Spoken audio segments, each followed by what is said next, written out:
name is Candice. I'm part of the customer success team here at ClientWindow. Today we'll be going over the reports tab in the ClientWindow Desktop App.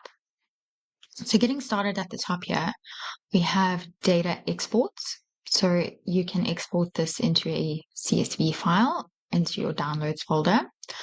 So the first option is the client spaces and chat groups. So export a list of all client spaces and their associated chat groups. That basically just means that you obviously have your client space, either named after the business or the individual that you're dealing with, and then the chat groups within those client spaces.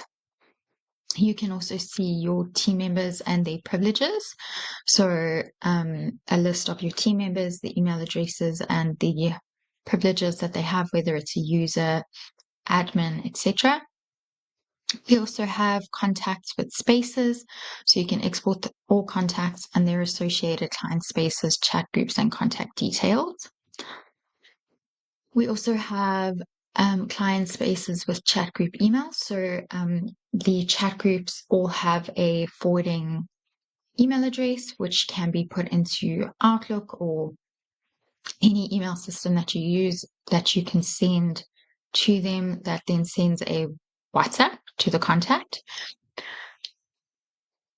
We then have team members with client spaces, so you can export the team members and their associated client spaces and chat groups.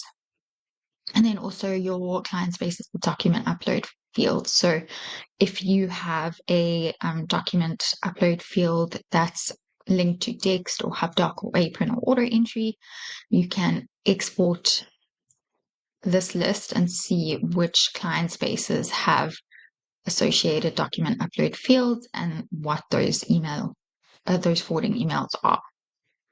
We then have our team members and outbound messages. So you can see how many messages were sent in a month. You can see your monthly limit. This depends on your plan.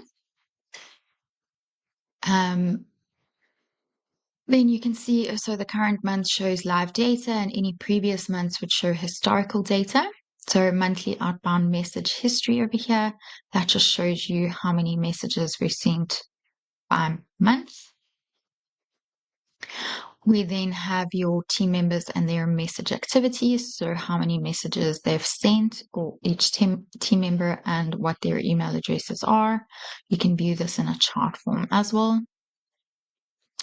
We then have contact messages and inbound activity. So these are the messages that you've received from your contacts.